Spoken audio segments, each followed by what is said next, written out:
Amanda Cotton and my Instagram handle is Houselust. I'm a fashion designer, full-time working mum, and I've got a little boy, Otis, who is 15 months old. We've lived in this house in Watford for 8 years. It's a mid-terrace Victorian house, and yeah, I started Instagramming about the house throughout the renovation process. I would describe my interior design style as slightly eclectic, quite vintage. I like quite dark, moody palettes, but I also like pops of pink as well and pops of colour, and bringing in texture within like rugs and printed cushions. So I think that's kind of my style in a nutshell. The MiChair fits into my home really well because it's got a bit of a mid-century style to it.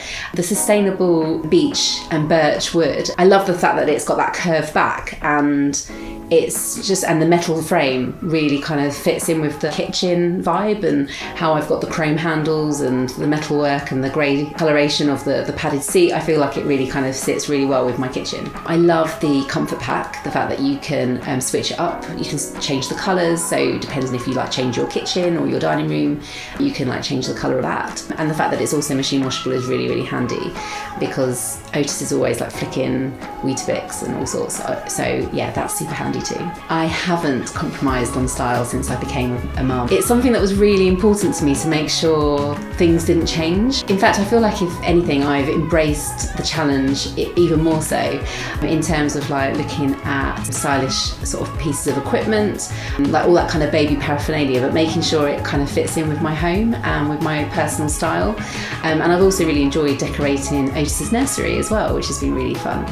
I chose the grey comfort pack for the MiChair because it fits really, really well with my dining room, and also it's a unisex colour as well. Otis has got quite a gender neutral bedroom, and I quite like the fact that he's, being brought up with gender neutral pieces within the home. I think my husband sometimes would say that the bedroom feels like a boutique hotel sometimes, and I guess that's kind of where my inspiration style comes from. In the kitchen, we've got a toy kitchen it's like a mini version of our kitchen, but when I saw it, I just kind of felt that I had to have it because it really is in keeping with my own personal style, which sounds ridiculous for a baby, but it just kind of keeps me sane as well. I want him to have free reign really of the house and not feel that anything is out of bounds, but learn where his boundaries are along the way. Otherwise, I feel, they might grow up and then not want to touch things, or will go the other way and will want to touch things because they weren't allowed to.